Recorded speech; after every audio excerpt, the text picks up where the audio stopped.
Hey guys, I'm doing the video on this little whip topping for the cups. This is done on a lid and it's just stuck right onto there. I'm doing this one on a styrofoam ball. I get the little styrofoam balls. This is a bigger one, but the ones I use are usually the ones from Dollar Tree. It's 2 in a pack, and it's you cut the top third of the styrofoam off, and then you either stick it onto the lid that you're going to use, or you stick it onto a piece of foam board, and then the foam board you stick it onto like this cup right here, so it can you can be able to move it around. Then what I do is I get the Fast and Final spackle. They have this one at Home Depot, they sell some at Dollar Tree, but I think the one at Dollar Tree is not the light.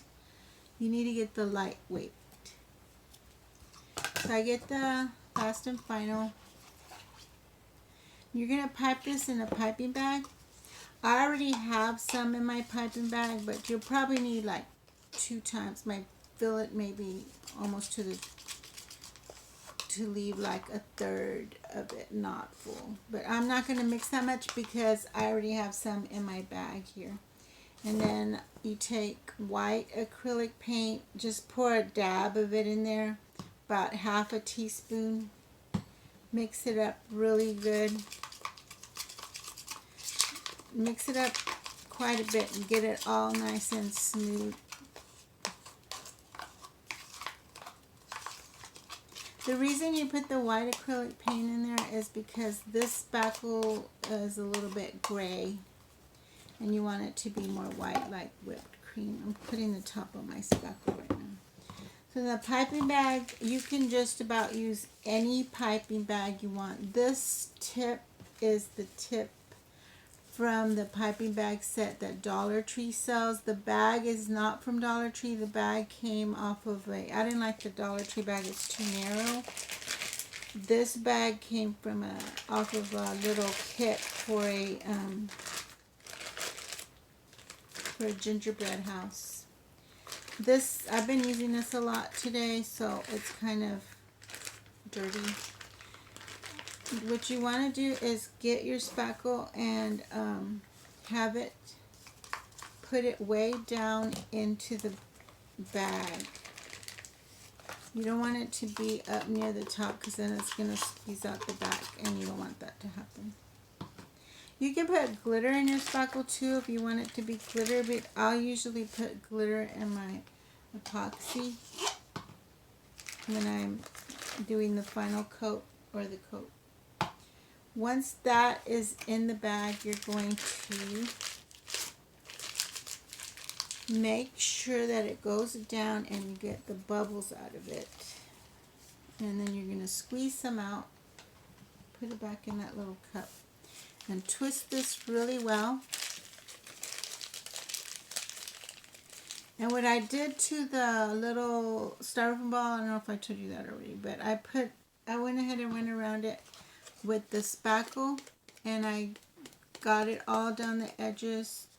If you do it on a lid, you're going to get it all in there to make sure that you got a smooth little transition where your straw is going to go. But this, I just go over it and get spackle all in there. Once that's done, then it's the simple little thing of getting this on the styrofoam, and you just put it in little waves or little swirlies. This one is kind of like a little star-shaped thing, so it kind of makes little indentations. You can get some that make a different shape and make it all cute. This one, you don't have to worry about the top because that's where your little cherry is going to go. Once you have it all on, I just go around the edges and make sure that it looks like, full. You don't want it to have little spots that are open. Don't put too much because it makes a big old mess. Once that's done, you just go around the bottom and just try to get it all nice and smooth.